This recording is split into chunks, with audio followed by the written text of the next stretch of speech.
Newsline.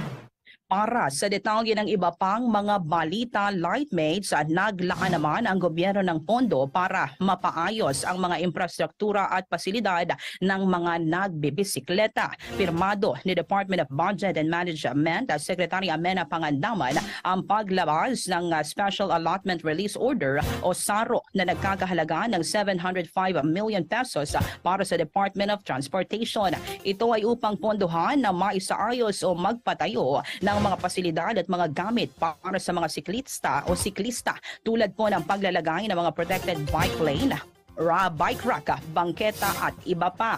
Layunin po nito na mabawasan ang mga sasakyan sa kalsada, maibaba ang carbon emissions sa mga syudad na magreresulta ng pagtaas ng kalidad ng buhay, mapabuti ang kalidad ng hangin at kalusugan ng publiko at mapaunlad ang ekonomiya. Dagdag pa ng kanihim, kailangang magtulungan ng lahat upang makamit ang maayos na transportasyon ng buong bansa.